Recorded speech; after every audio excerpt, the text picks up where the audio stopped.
The rain had only just stopped when the villagers of St. Aldwych began their slow, ceremonial wander toward the vicarage garden. It was the evening of the Harvest Lantern Tea, an annual event beloved not so much for the tea, weak and oversteeped at best, but for the gentle spectacle of lanterns hung from the apple trees, flickering in the dusk like golden fireflies. Mrs. Weatherby was first to remark the glow looked nearly celestial. But this comment, like most of hers, was politely ignored. The vicarage itself, a handsome Georgian building with ivy climbing its tired brick walls, stood as the unofficial heart of the village. Children had been born beneath its roof, confessions whispered in its dim study, and more than one scandal muted by its walls before making their way into village gossip. Tonight, lanterns bobbed in the light breeze, casting warm halos across the gathering faces. Among them was Miss Marple, perched on a wooden chair near the hydrangeas, her knitting in hand, though she had scarcely made 3 stitches since arriving. Her pale blue eyes moved from group to group, quietly observant, as if reading the very thoughts behind each polite smile. The Harvest Lantern. Tea was meant to continue until 10 o'clock, later than usual, as the vicar had proudly announced, to celebrate the recent repair of the church roof. At precisely 10, the great lantern on the vicarage porch would be ceremonially extinguished, signaling the end of the evening. Some villagers called the tradition quaint, others called it pointless, but no one dared challenge it, for the vicar was a man who liked things done properly. At 9:30, the atmosphere was warm with chatter. Little Susan Browning ran among the lanterns, chased by her older brother Michael, while Mrs. Prowse recounted, quite inaccurately Miss Marple suspected, the tale of how she had once met the Duchess of Marbury.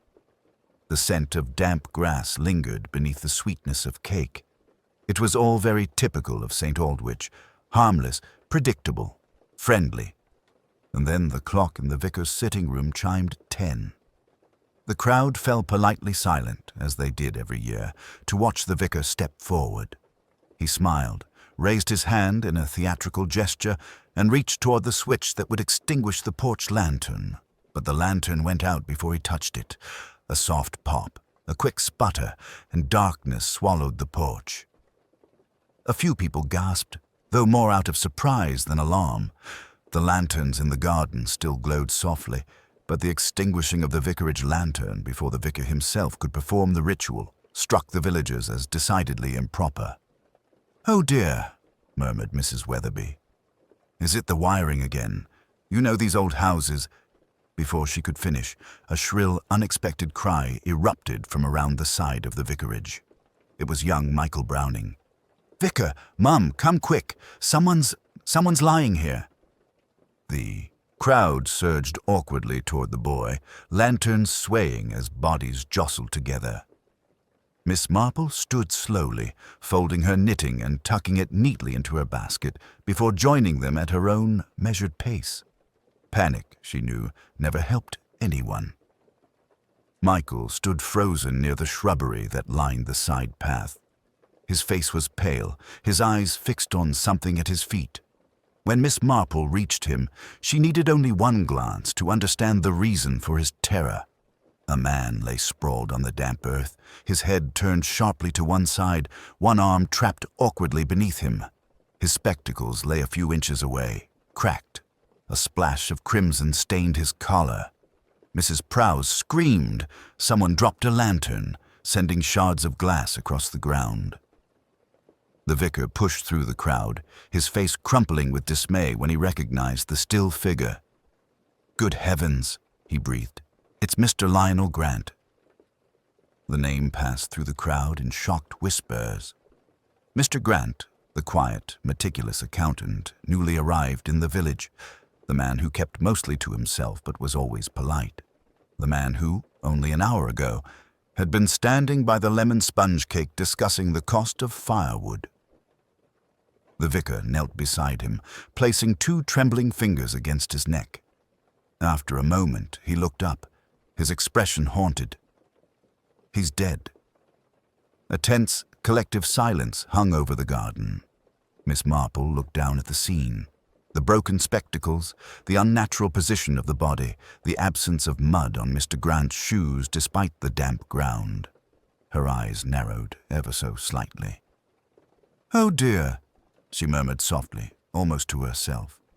"This won't do at all."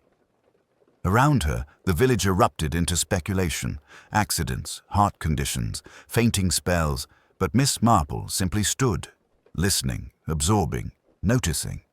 The lantern had gone out at 10, but something far darker had begun long before.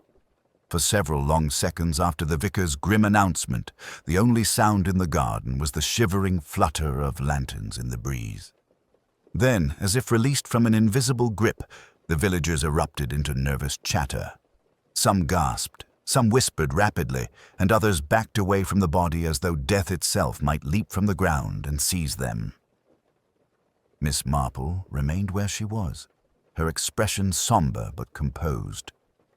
She had seen death before, many times in fact, and the quiet stillness of Mr. Grant's body spoke volumes to her. It was not merely the stillness of a man who had fallen. No, the angle of his neck, the odd placement of his hands, and the faint discoloration along his jaw hinted at something far more troubling. The vicar struggled to his feet, brushing his damp knees. "We must fetch Inspector Halworthy," he said in a strained voice. "Someone, please, go to the station." "I'll do it," volunteered Tom Bexley, the postman, who looked eager to escape the scene. He darted off through the gate without waiting for approval, nearly tripping over a loose stone in his hurry.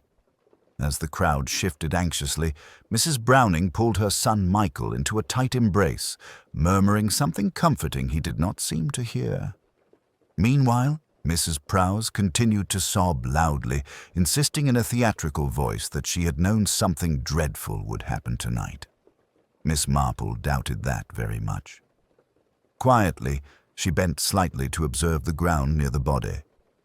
A few leaves had been crushed, and the soil was disturbed, yet not in the pattern one might expect if Mr. Grant had stumbled or collapsed naturally. The disturbance seemed directional, as though he had been moved or dragged, however slightly. She straightened again before anyone noticed her interest. People were easily alarmed, and panic never served clarity. "Everyone, please," the vicar said, raising his hands to restore order. "We must give Mr. Grant some dignity. Keep back, if you would." But keeping back did not stop the flow of speculation. "He looked perfectly well earlier," muttered Mr. Harwood, who ran the hardware shop. "Did you see him go round this side of the house?" asked Mrs. Weatherby. "I didn't see him leave the garden." "I thought he stepped away to have a smoke," someone replied. "Silly," said Mrs. Dawkins. "He didn't smoke." "You don't know what people do in private, dear," remarked another, with a pointed look that set off a new round of whispering. Miss Marple listened quietly.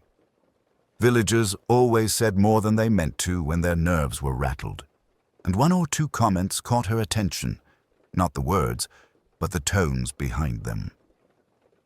Within 10 minutes, footsteps hurried up the gravel path. Inspector Halworthy arrived, red-faced from exertion, his helmet slightly askew. Tom Bexley trailed behind him, out of breath. "What's all this, then?" the inspector demanded, though the answer lay plain before him. When he saw the body, he sighed heavily. "Good Lord, not Mr. Grant." He crouched beside the man, examining him briefly. "This is no fainting spell, neck's broken clean. Either he fell badly or—" He didn't finish the thought, but the villagers did it for him. "Or someone killed him," whispered a voice. As suspicion rippled through the group, Miss Marple folded her hands gently in front of her. She knew Inspector Halworthy well enough. He was earnest, diligent, and inclined toward straightforward explanations, which meant that, very soon, he would latch on to the easiest theory presented to him. "Was anyone with him when it happened?" the inspector asked sharply. "Anyone see him slip? Anyone hear a struggle?" A general murmur of no filled the air. The inspector scratched his chin. "Then perhaps he stepped away for some air, lost his footing." ground still wet. Several villagers nodded, visibly relieved by this simple possibility. Miss Marple, however, tilted her head. "Inspector," she said softly, "if he had fallen naturally, wouldn't the soil marks be more pronounced? A stumble usually leaves scuffing, doesn't it?" The inspector blinked. "Miss Marple? Yes, well, possibly." He cleared his throat, clearly flustered. "But accidents do occur." "Of course they do," she said kindly. "Yet one can learn a great deal from the way a person lands."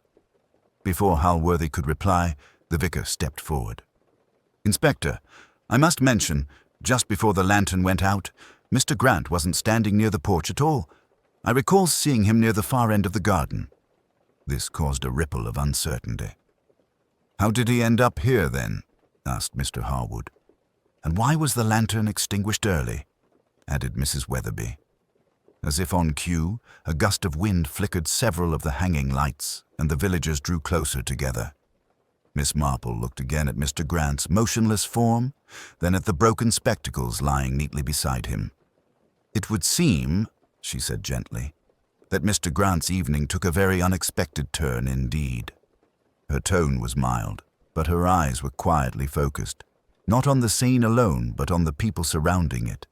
Already she was forming her first list of possibilities, and with each passing moment, the threads of truth and deceit grew more tangled.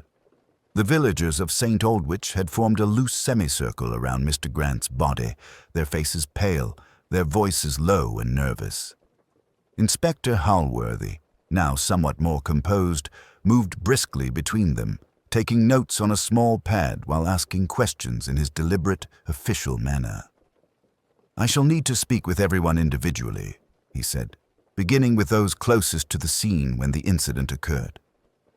He looked toward Miss Marple with a slight nod of acknowledgement, as though inviting her opinion, though he clearly did not expect her to interfere. Miss Marple, however, had long learned that patience revealed more than haste. She remained quietly observant, noting each expression, each fidget, each flicker of unease. There was something curious about Mrs. Prowse's dramatic sobbing. It seemed rehearsed, precise, almost as if she were performing her grief rather than feeling it.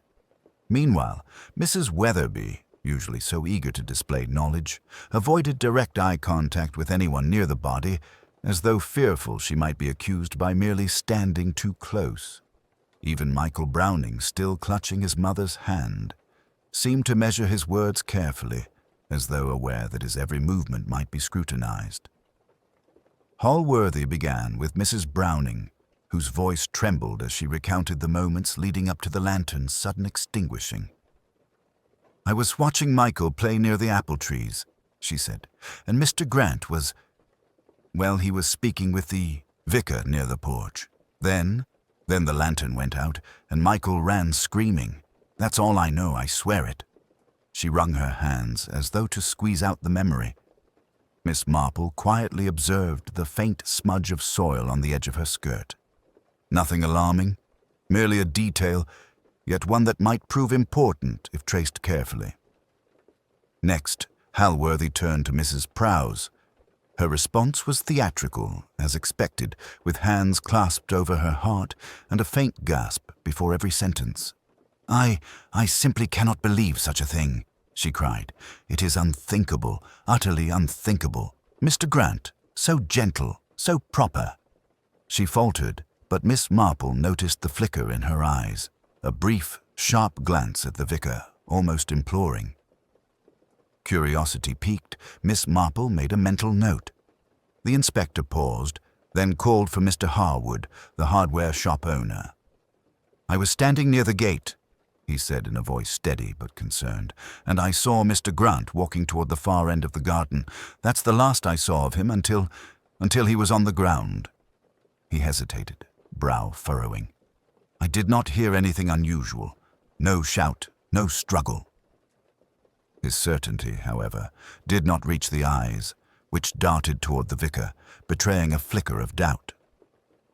Throughout these initial interrogations, Miss Marple noticed one thing most people had overlooked: the placement of Mr. Grant's spectacles.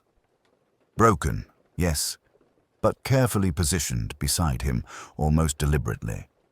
It suggested more than a stumble. It suggested intent, though whether by Mr. Grant himself in a moment of panic or by another hand, she could not yet say. Still, it was a clue others would dismiss, assuming he had merely dropped them in a fall. The inspector finally approached Miss Marple. "And you, Miss Marple?" he asked kindly. "Where were you when this happened?" "I was seated near the hydrangeas, watching the children play," she replied softly. "I noticed the lantern went out just before Mr. Grant, encountered his misfortune, but I am afraid I saw nothing that would explain why." Halworthy nodded, scribbling something down, yet he glanced at her as though the woman might see what he could not, a sharp, hidden truth buried under the veneer of the ordinary. Miss Marple, however, allowed no hint of her thoughts to escape. To speculate openly would be premature. As the villagers lingered, whispers grew louder. The subject of the extinguished lantern dominated discussion. Was it the wind? An accident with the wiring? Or something deliberate? Even those who prided themselves on calm rationality found their imaginations stirring. Miss Marple, however, concentrated on the reactions rather than the words. She observed subtle tics, a hesitation in speech, and the careful avoidance of certain glances. The most guilty were rarely the loudest accusers. They were those who tried hardest to appear innocent. By the time the inspector called for calm and announced that the scene must be secured until the arrival of the coroner, Miss Marple had already begun connecting threads invisible to others. The extinguished lantern, the subtle soil disturbance, the precise placement of the spectacles, the reactions of each villager, these would all become essential in untangling the truth. And she sensed, with that quiet, certain instinct, honed by years of observing human nature, that what seemed a simple accident was anything but. In this village of polite facades and hidden resentments, nothing was ever as straightforward as it appeared. The evening air had grown noticeably colder as the villagers slowly dispersed, though none left entirely. The vicar remained near the body, occasionally gesturing toward it as if willing it back to life, while Inspector Halworthy cordoned off the immediate area, taking careful measurements and photographing the scene with his small camera. Lanterns swung softly in the breeze, casting wavering shadows that made the garden seem larger, emptier, and somehow more sinister than it had an hour earlier. Miss Marple stayed close enough to observe, yet distant enough to remain unnoticed, her hands folded over her knitting basket. She watched in silence the way each person conducted themselves, the pacing of Mr. Harwood's steps, the trembling of Mrs. Weatherby's hands, even the furtive glances the Browning children cast toward the vicarage. Once the immediate crowd thinned, Halworthy turned to the vicar. "I'll need a full account of the evening. Who was here, who interacted with Mr. Grant, and precisely where he was last seen?" The vicar nodded solemnly. "Of course, Inspector. I shall do my utmost." His eyes, however, kept drifting to the broken spectacles. Miss Marple noticed this, the slightest tightening around the corners of his mouth suggesting unease. "Shall we move indoors, then?" Halworthy asked. "It may be warmer and quieter inside." A few of the more nervous villagers agreed, though Mrs. Prowse lingered, wringing her hands. "I must say, Inspector," she said, "it seems the most horrid thing to occur at our dear harvest tea." She glanced around as if expecting someone to confirm her statement. Miss Marple, from the side, simply observed the habitual exaggeration in her voice, a performance as much as a reaction. Indoors, the vicar settled the inspector and Miss Marple at the large oak table in the sitting room, candles flickering softly and throwing gentle light across the polished surface. Halworthy opened his notebook. "We will go through the guests one by one," he said. "If you recall anything unusual, please tell me." Miss Marple smiled faintly. "Of course, Inspector, though I suspect what seems unusual to some may appear perfectly ordinary to others." Her tone was gentle, almost conversational, yet layered with subtle meaning. Halworthy nodded politely, though he made a mental note to remain alert to anything she might suggest. The questioning began with the children. Michael Browning was hesitant at first, glancing nervously at his mother, but with gentle encouragement, he recounted seeing Mr. Grant near the far end of the garden, talking quietly to no one in particular, before stepping back to retrieve his dropped toy. He did not see what happened next, though he remembered the sudden darkness and the startling cry he had given. Susan, his sister, added little but repeated her brother's account faithfully. Miss Marple noticed how both children's eyes unconsciously shifted toward the corner where Mrs. Prowse had been standing when the incident occurred. Next came the adults. Mrs. Weatherby described the evening in painstaking detail, from the arrangement of lanterns to the precise moment Mr. Grant had spoken to the vicar about firewood costs. Her meticulous recollection was impressive, yet Miss Marple noted an odd hesitation when asked about the final moments before the lantern went out. It was almost imperceptible, but there, just a flicker, was something she would not forget. Mr. Harwood's testimony, too, seemed straightforward at first. He had been near the gate, he said, and had seen Mr. Grant walking toward the far end of the garden. Yet when questioned about anyone else in the vicinity, his eyes flicked ever so briefly toward the vicar, then away. Miss Marple quietly catalogued the reaction, filing it alongside the earlier observations of Mrs. Prowse and Mrs. Weatherby. Halworthy, growing slightly frustrated by the lack of clear evidence, finally turned to Miss Marple. "And you, Miss Marple, were you near Mr. Grant at any point?" He did not expect her to provide anything substantive, yet somehow she always had a way of seeing what others could not. She merely smiled. "I observed him, Inspector, and I noticed some details that may prove relevant, but it is far too early to draw conclusions. Often, it is the quietest observations that reveal the most." Halworthy sighed, closing his notebook. "Well, for now, we shall need to wait for the coroner and further examination, but I must say—" He hesitated, searching for the right words. "I find it curious that a man could die so suddenly, without any apparent cause, and leave such an odd scene behind. Quite troubling, really." Miss Marple nodded gently, as though agreeing without giving herself away. Yet in her mind, a quiet thread of reasoning was forming. The extinguished lantern, the placement of the spectacles, the small disturbances in the soil, the reactions of each villager, all were pieces of a puzzle, and she had a growing certainty that, among the polite facades and whispered speculations, someone knew more than they admitted. The truth, as always, would reveal itself in the smallest gestures, the softest slips of the tongue, and the subtle inconsistencies that no one else noticed. And already, she suspected, the real story was beginning to emerge. The following morning dawned with a thin layer of mist clinging to the edges of the village green, softening the familiar contours of St. Aldwych into something fragile and uncertain. The harvest lantern. Tea had ended in tragedy, and though the villagers had gone to their homes for a restless night, whispers of speculation and fear persisted. Miss Marple, for her part, rose early, quietly brewing a pot of tea and setting a slice of buttered toast on the saucer beside her.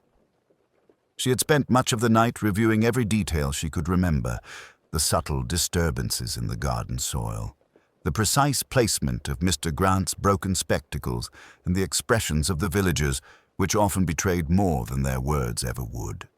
By the time the vicar arrived for morning prayers, Miss Marple had already walked the garden path near the site where Mr. Grant had fallen. She observed the soil once more, noting the slight depressions near the shrubbery and the uneven scattering of leaves. Nothing overt, but something about the pattern seemed deliberate. The lanterns still hung, swaying gently in the morning breeze, their glow absent, but their shapes casting faint shadows in the pale light. Miss Marple thought of the extinguished lantern the night before. Accidental? Perhaps. Or perhaps a small, purposeful action to create confusion at precisely the right moment. It was a detail she would not forget. The vicar approached, his expression a mix of solemnity and concern. "Good morning, Miss Marple. I confess I did not sleep well thinking of poor Mr. Grant.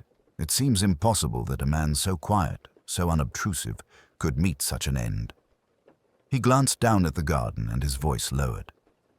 "I've been wondering if there is something I overlooked, some hint I should have noticed." Miss Marple smiled gently. "Sometimes it is not what we see that matters, but what we do not see, Reverend." She gestured toward the faint impressions in the soil. "The most telling details are often the smallest." Their conversation was interrupted by a light tap at the door. It was Mrs. Weatherby, holding her shawl tightly around her shoulders. Her eyes, red from sleeplessness, darted nervously between Miss Marple and the vicar. I hope to speak with you, Miss Marple," she stammered. "About last night, about Mr. Grant." She paused, wringing her hands. I didn't see much, but I noticed something. Or rather, I thought I did. Someone moving near the shed just before the lantern went out." Miss Marple's eyes narrowed slightly. "Near the shed, you say? Did you see who it was?" Mrs. Weatherby shook her head. "No, it was too dark. I only caught a shadow, but it seemed odd, that's all.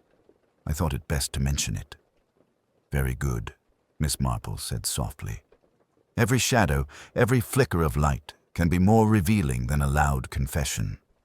She paused, letting the words sink in. "Thank you for telling me." After Mrs. Weatherby left, Miss Marple lingered in thought, considering the angle of the shed in relation to the vicarage porch.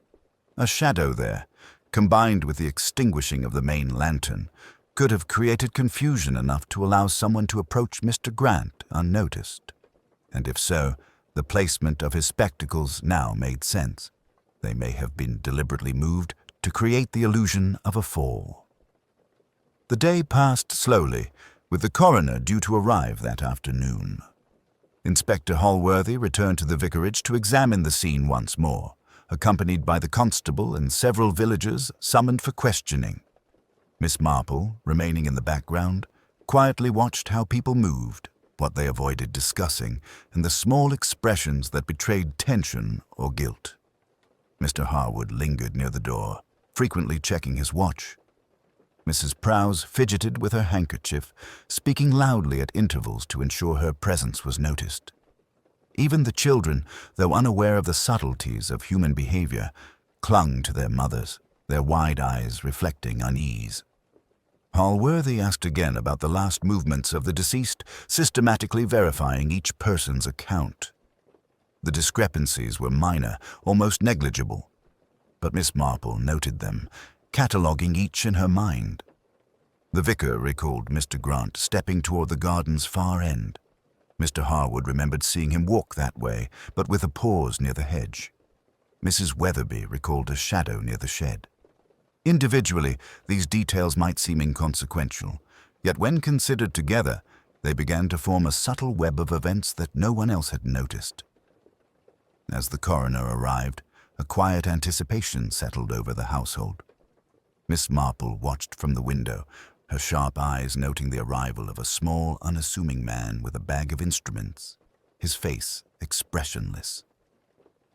She sensed that in the hours ahead, the subtle threads she had been gathering, the soil, the spectacles, the shadow, the hesitation in villagers' accounts, would start to weave a clearer picture. And in the stillness of the vicarage, she quietly resolved that nothing would escape her notice, for every secret, no matter how deeply buried, eventually revealed itself in the right hands. The coroner, a precise grey-haired gentleman named Dr. Fenwick, wasted little time. He examined Mr. Grant's body on a small folding table set up in the vicarage drawing-room, speaking in quiet, methodical tones that seemed more for his own benefit than anyone else's. Inspector Hallworthy hovered nearby, notebook in hand, while Miss Marple observed from a respectful distance. Villagers had been asked to remain in another room, leaving only the key figures and a tense quiet.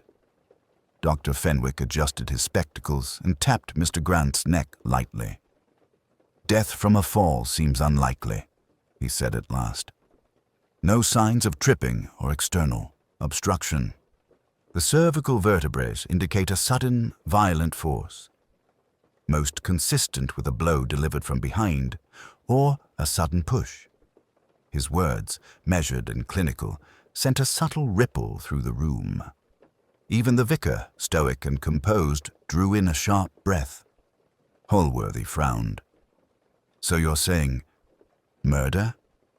Precisely, Dr. Fenwick replied, then paused, studying the inspector with a calm, unwavering gaze. Though the exact mechanics will need further analysis. The point is that Mr. Grant did not merely fall. Miss Marple's hands, folded neatly in her lap, twitched slightly. She had suspected as much from the outset, but hearing the professional confirm it added a new dimension, a deliberate act. Someone had used the moment of confusion, the extinguished lantern, the shadow near the shed, to their advantage.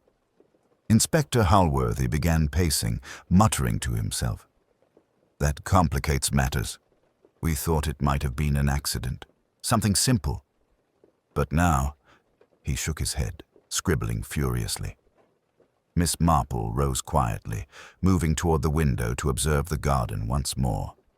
The morning mist had begun to lift, revealing the precise positions of the lanterns, the shrubs, and the faint path worn into the grass, where children had played. She noted the angle of sunlight falling across the shrubbery and considered the shadow Mrs. Weatherby had described. A narrow line of reasoning began to emerge. The murderer would have had to approach Mr. Grant from behind without being noticed, use enough force to break the neck, and leave no obvious trace in the soil that could betray them. Holworthy's voice interrupted her thoughts. Miss Marple, do you have any insights? You've been observing all morning more than anyone else. She turned slowly, her expression gentle but purposeful. Inspector, sometimes it is not what a person does, but what they fail to do that reveals intent. Those who are careful will leave traces, however small, and those who are careless will give themselves away with the slightest hesitation or glance. She paused, letting the words sink in. I have noticed a few irregularities in the accounts, nothing definitive yet, but enough to suggest we are looking for someone who had the opportunity and the subtlety to act, while others were distracted. Holworthy nodded slowly, considering her words. Yes, opportunity and subtlety. That narrows it down somewhat, though not much. Everyone was in the garden, all within reach of the porch. True, Miss Marple said softly. Yet not everyone moves or behaves the same when confronted with a sudden event. Some panic, some freeze. Some notice the smallest detail and act upon it. Her eyes flicked toward the door, where the vicar watched anxiously, then toward the window, toward the faint outline of the shed in the morning light. The truth often hides in the spaces between observations, Inspector, in what people think they can conceal. The coroner nodded toward Holworthy. I'll need to take Mr. Grant's body to my office for a more thorough examination.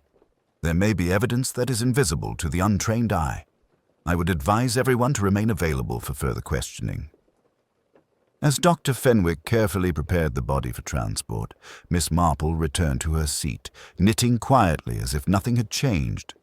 Her eyes, however, did not miss a single detail, the slight pallor of the vicar's cheeks, the taut line of Mr. Harwood's jaw, the fidgeting of Mrs. Prowse's hands.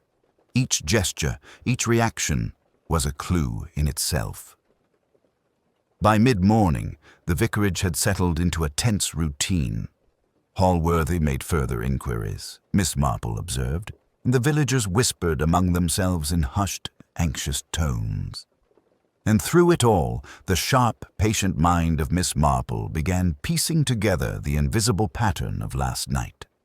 The extinguished lantern, the faint shadow by the shed, the precise movements of the villagers, and the subtle inconsistencies in their statements. The picture was not yet complete, but she could sense its edges forming, the shape of a truth that would emerge with careful attention and quiet deduction. And somewhere, in that web of ordinary faces and polite conversation, the hand that had caused Mr. Grant's death remained hidden, yet not for much longer, if Miss Marple's observations were correct. By late morning, the vicarage had settled into a quiet, uneasy rhythm.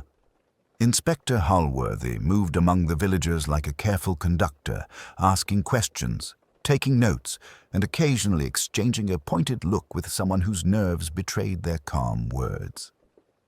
Miss Marple remained near the window, knitting basket in her lap, though her eyes darted with precision from one person to another, observing, cataloguing, and silently weighing each gesture. The subtle rhythms of human behavior often revealed more than words ever could, and she had already begun to suspect that some of the villagers knew more than they were admitting.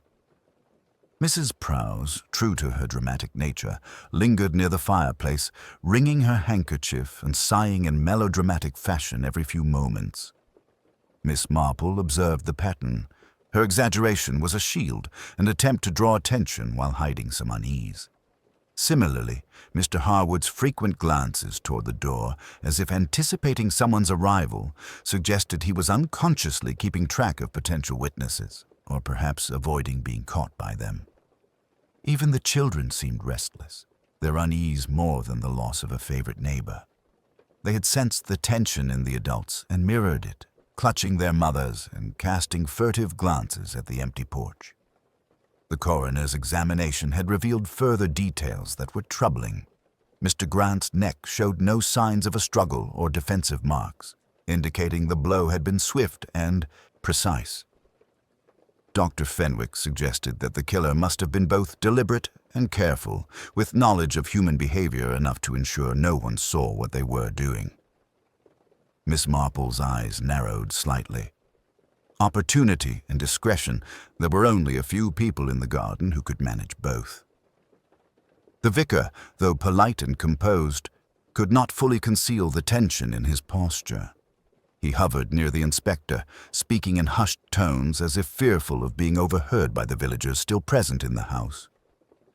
Miss Marple noted the subtle shift in his manner when speaking about Mr. Grant's final moments. He emphasized the ordinary nature of the garden and the simple, innocent gatherings of the evening, yet his hands fidgeted constantly with the edge of his cuff. Subconscious movements, she thought.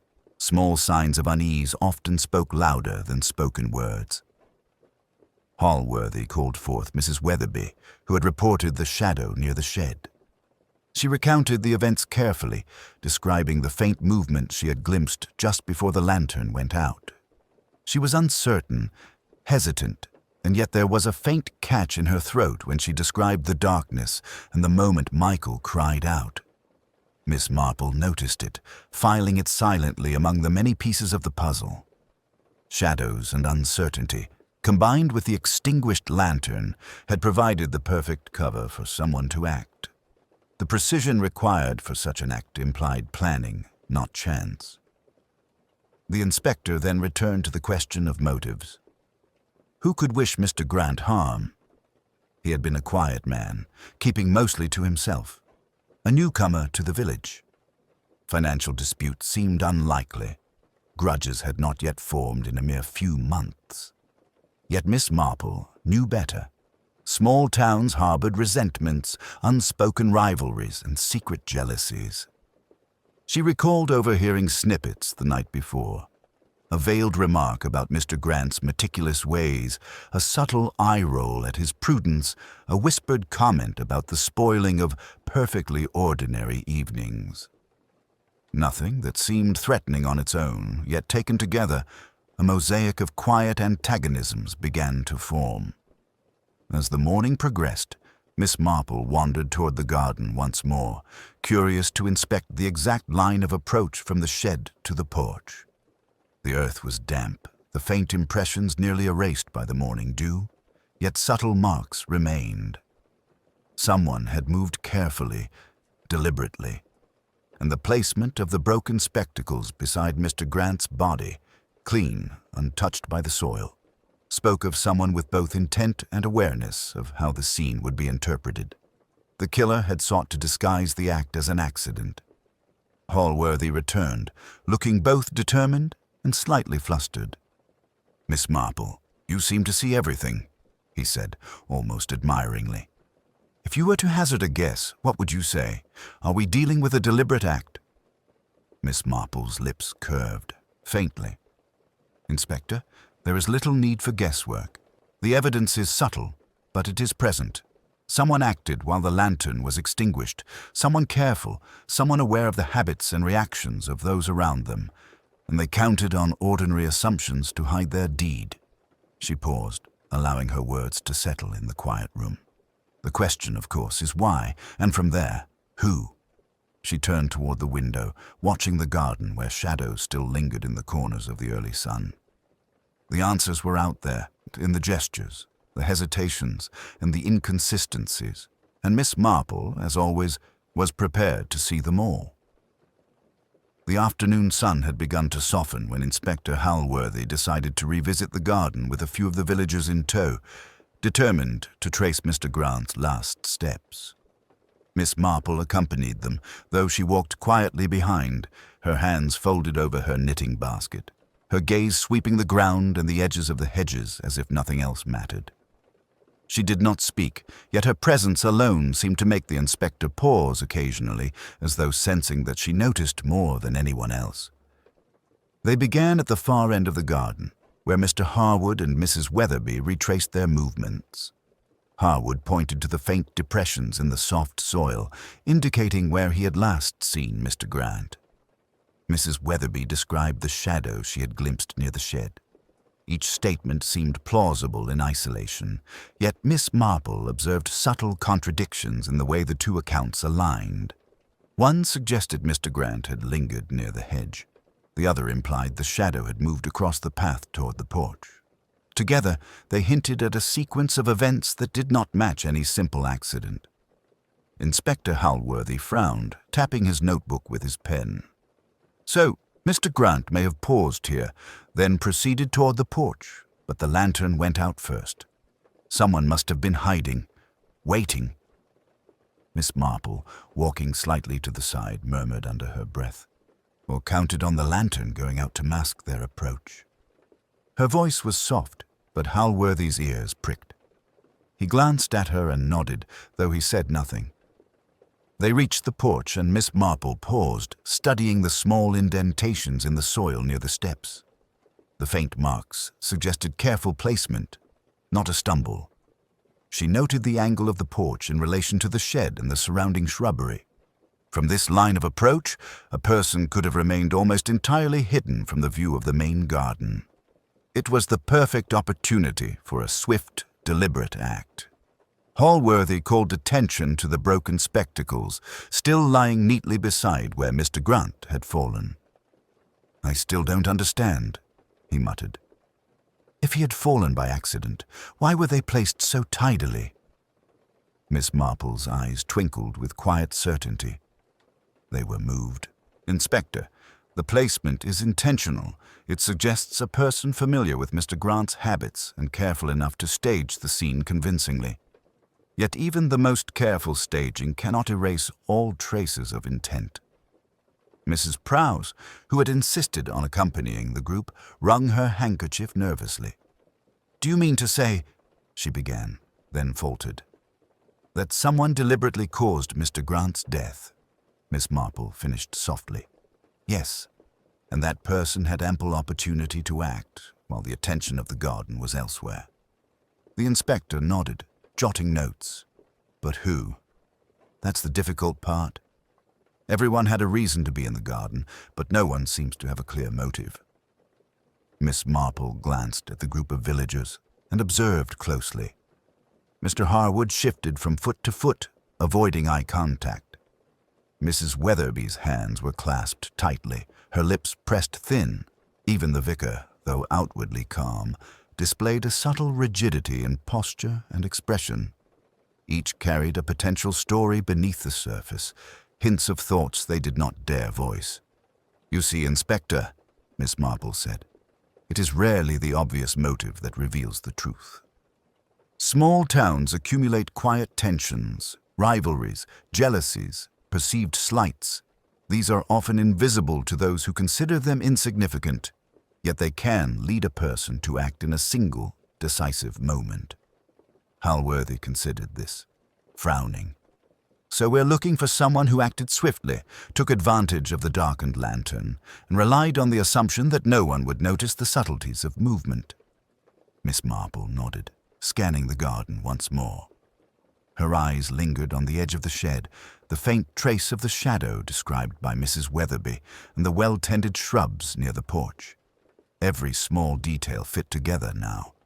Opportunity, timing, knowledge of the garden, and the ability to act without hesitation.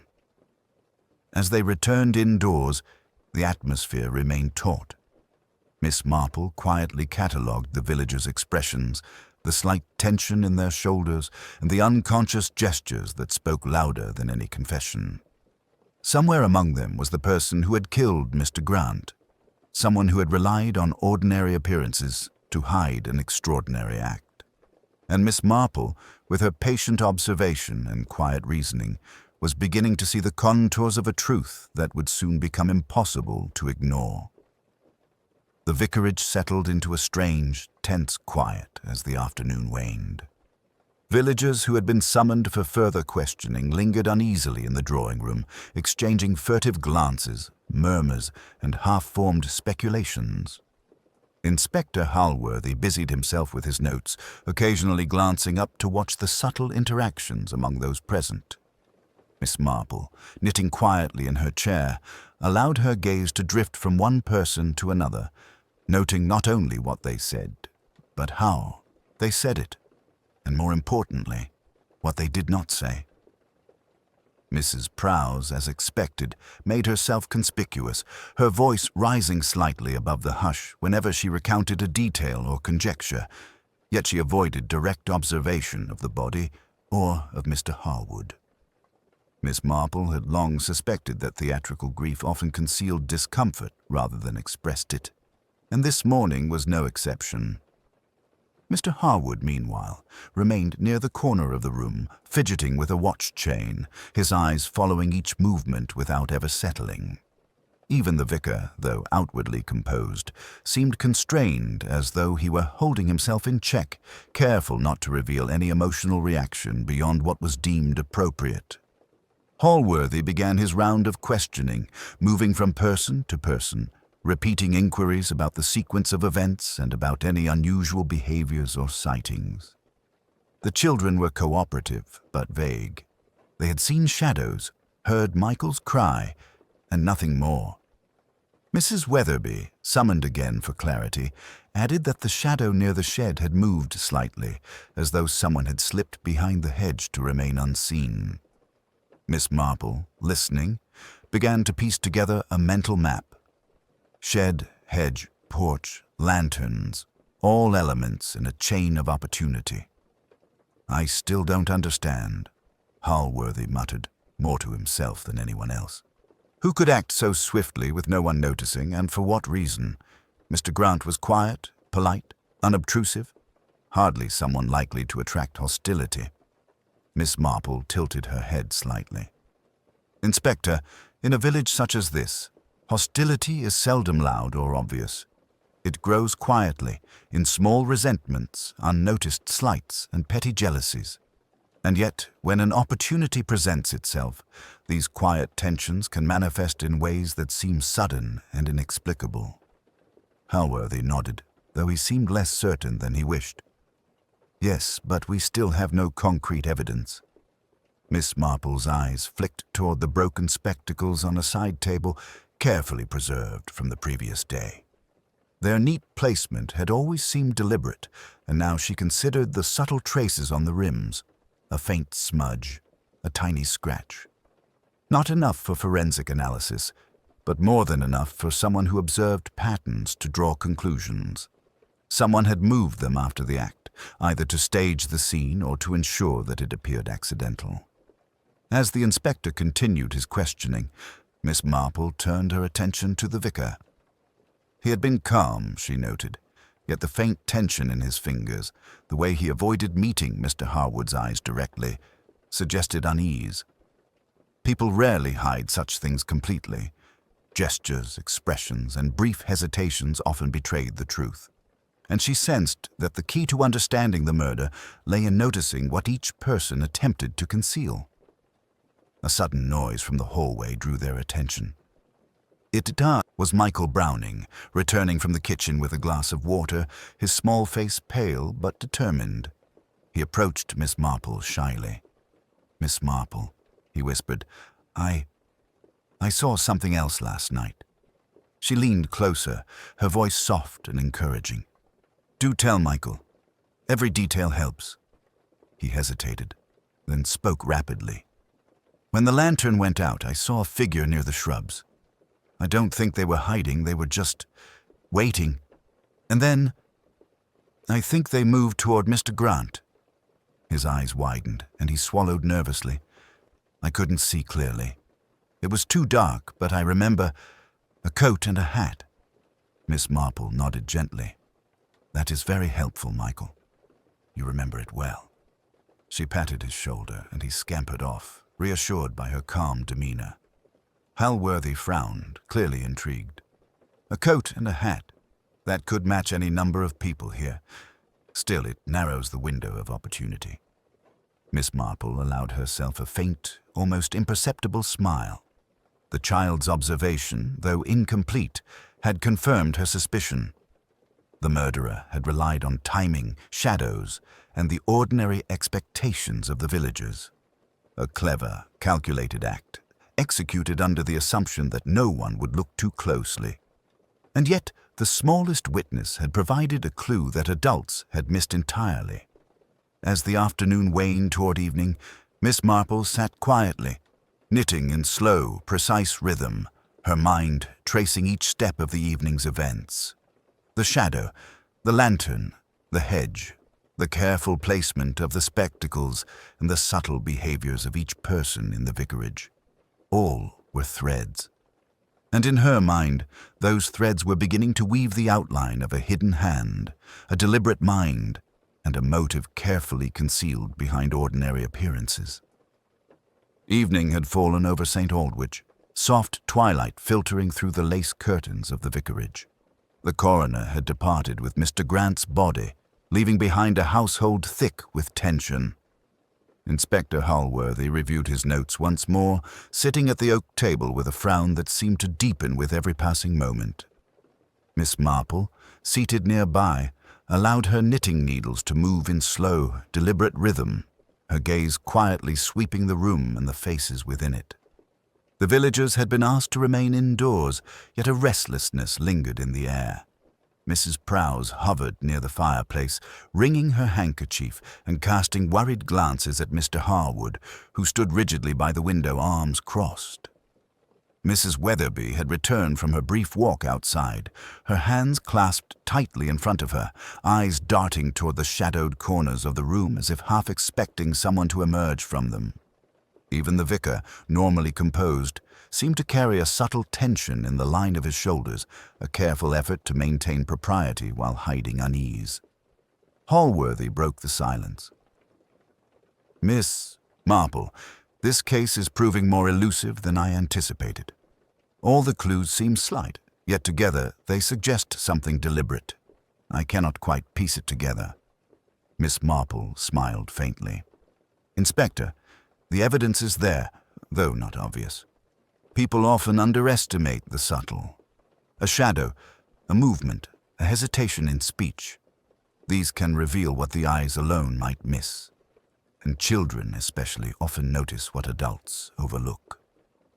She gestured toward the corner where Michael Browning had been quietly observing, a small, serious expression on his face. Michael's description of the figure by the shrubs was most illuminating. Halworthy's brow furrowed.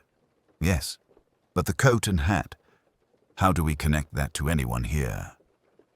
Miss Marple's eyes scanned the room, noting the faint wrinkles of worry, the shifts of posture, and the tiny gestures each villager made when their name came up or when attention turned their way. "It is often not the clothing, Inspector, but the familiarity with the garden, the timing, and the knowledge of others' habits. The murderer relied on all of these to act unobserved." Mrs. Prowse, unable to contain herself, spoke up with a tremor in her voice. I cannot imagine anyone wishing harm to dear Mr. Grant. He was so proper. Why would anyone do such a thing? Miss Marple's gaze softened, though her mind remained sharp. Sometimes, Mrs. Prowse, intentions are not as clear as appearances suggest. Quiet frustrations, perceived slights, and petty grievances, when combined with opportunity, can lead to actions most would find unthinkable. Mr. Harwood shifted uneasily, and Miss Marple's eyes caught the slight catch in his throat as he attempted to respond. He cleared his voice. I suppose it is possible, though I cannot fathom who. The vicar spoke then, voice low but steady. Inspector, I feel it may be helpful to review the sequence of events once more, with everyone present. Perhaps seeing the motions again will jog a recollection or reveal a detail overlooked in the initial confusion. Halworthy agreed, and soon the villagers were gathered, moving through a careful recounting of where they had been, what they had observed, and the timing of Mr. Grant's movements. Miss Marple paid close attention, noting each hesitation, each glance, each involuntary shiver. As the sequence unfolded, a pattern emerged. Slight inconsistencies in statements, carefully chosen words, avoidance of direct observation, and small gestures betraying nervousness. Miss Marple's sharp eyes rested for a moment on Mrs. Weatherby. Her account of the shadow had been precise yet hesitant, and her hands, clasped too tightly in front of her, betrayed a tension beyond mere recollection. Miss Marple considered the placement of the lanterns, the line of sight from the shed, and the faint soil impressions. It all pointed to the same conclusion. The murderer had relied on darkness, distraction, and a precise knowledge of the garden's layout. She spoke softly, almost to herself, though her words carried clearly. The sequence is subtle, but it is clear now. Whoever struck Mr. Grant acted deliberately.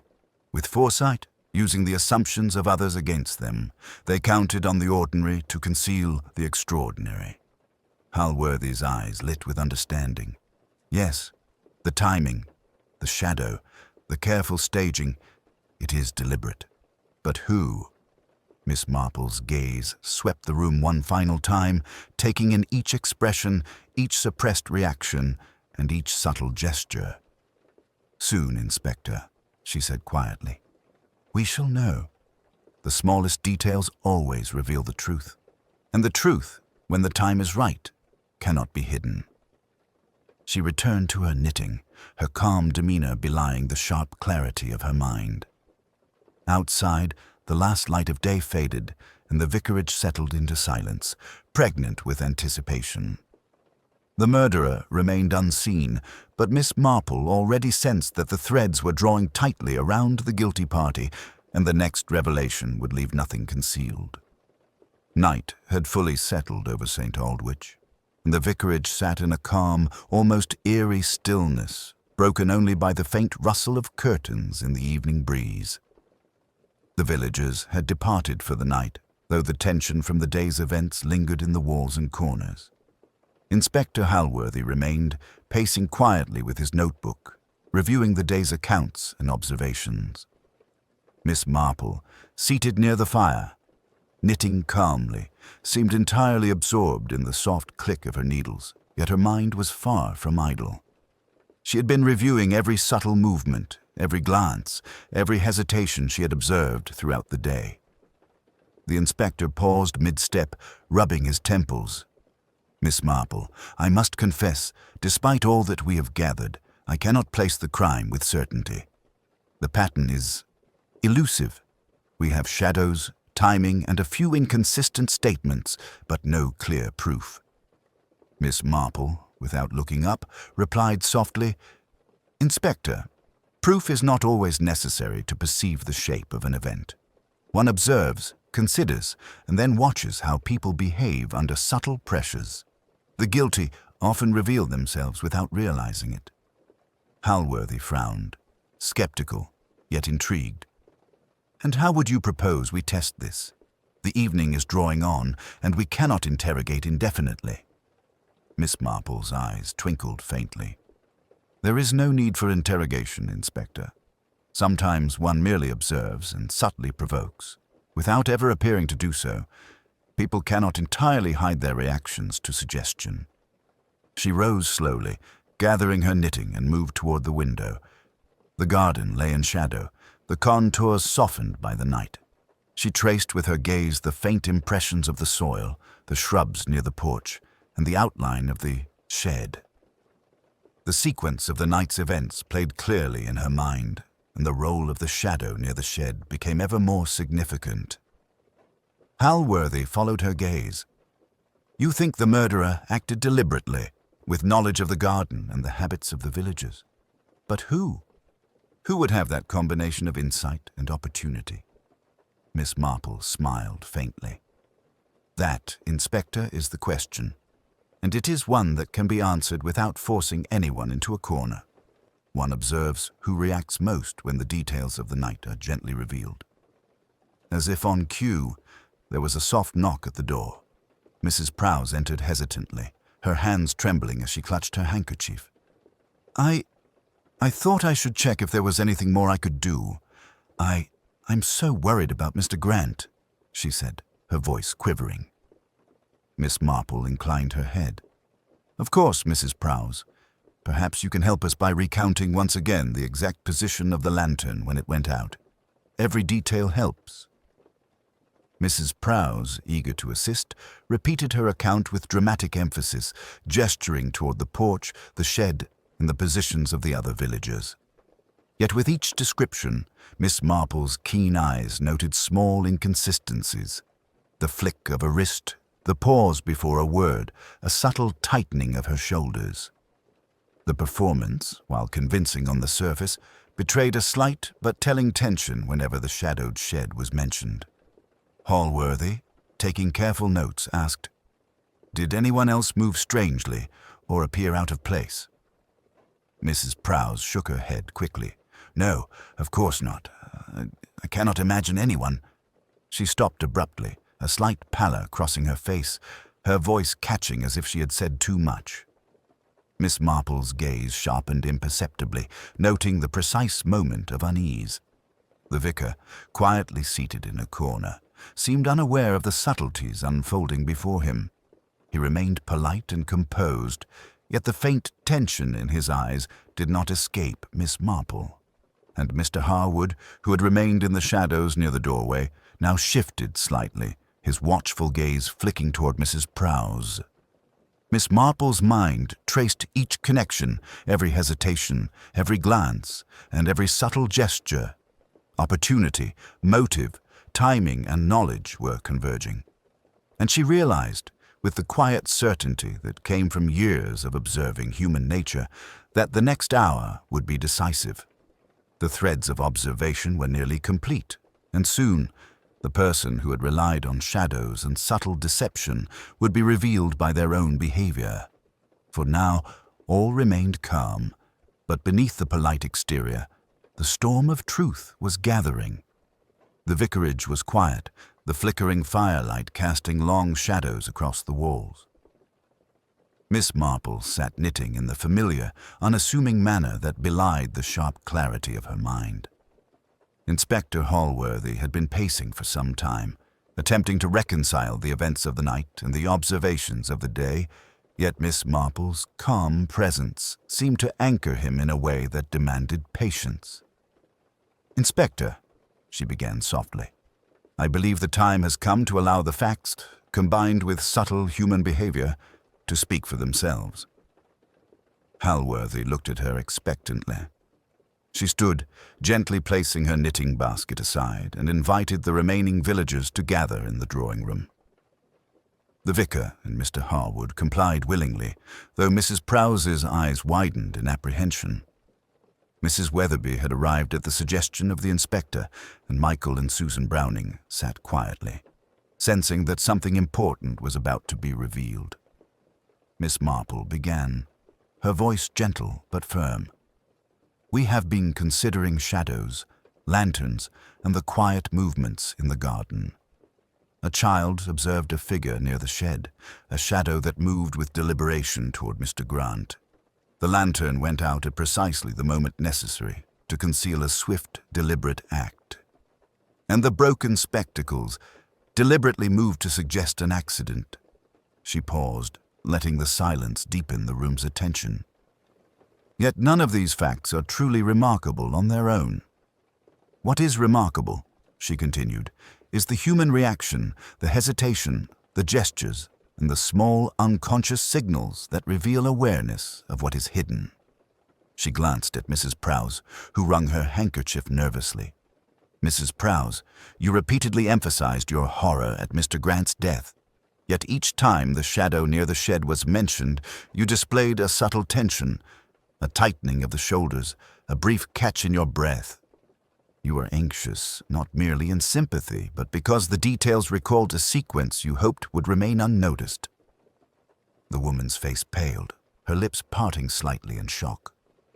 Miss Marple turned her gaze toward Mr. Harwood. And you, Mr. Harwood, who seemed observant and distant, carefully avoided direct acknowledgement of the shed, the lantern, and the precise movement of others. Yet your eye flicked more than once toward Mrs. Prowse. A silent question, a silent alignment. These were not the actions of a bystander. They were the signs of someone complicit, yet seeking distance. Halworthy leaned forward, sensing the pattern emerging. Miss Marple's calm voice carried an authority that drew all attention toward her. I am aware, she said, her tone softening, that in small towns, motives are often invisible, buried beneath politeness and habit. But tonight, everything aligns. The opportunity, the timing, the knowledge of the garden's layout, and the subtle tension displayed by one individual when discussing shadows, lanterns, and movements. She paused, her eyes fixed on Mrs. Prowse. It was you, Mrs. Prowse. You knew the layout. You anticipated the extinguishing of the lantern, and you acted swiftly while others were distracted. Mr. Grant's death was deliberate. Mrs. Prowse's lips trembled, and she sank into a chair, her hands clasped tightly. I didn't mean... I didn't know it would. Her words faltered into incoherence, yet the truth lay bare in her demeanor. Halworthy, though startled, moved to restrain her gently. You will need to come with me, he said firmly, but respectfully. Miss Marple continued, addressing the others. Notice the truth, dear friends, is rarely loud.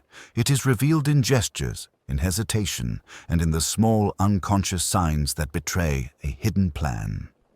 Mrs. Prowse acted from a mixture of resentment and a perceived slight, believing the night's distraction would hide her actions. Yet, even in careful planning, the smallest witnesses, the faintest gestures, and the careful observation of an attentive mind can uncover what was thought secret. The room remained silent, the weight of revelation settling over everyone. The children clung closer to their parents. The vicar looked away with sadness, and Mr. Harwood exhaled, relief tempered with disbelief. Miss Marple returned to her chair, picking up her knitting once more, her demeanor calm, entirely unassuming. Inspector Halworthy finally spoke, his voice quiet with respect. Miss Marple, as always, you see everything. Subtle, patient, and yet unerring. Thank you for your guidance. Miss Marple only smiled faintly. It is never the strength of force, Inspector, but the patience of observation. People reveal themselves in the smallest ways, and that is enough. Outside, the night deepened. The village would awake to a new day, its ordinary rhythms resumed, though touched forever by the knowledge of hidden resentment and quiet malice. And within the vicarage, Miss Marple, knitting calmly, reflected once more on human nature, quiet, polite, and entirely capable of secrets both small and deadly. Justice, she thought, is patient, and observation never sleeps.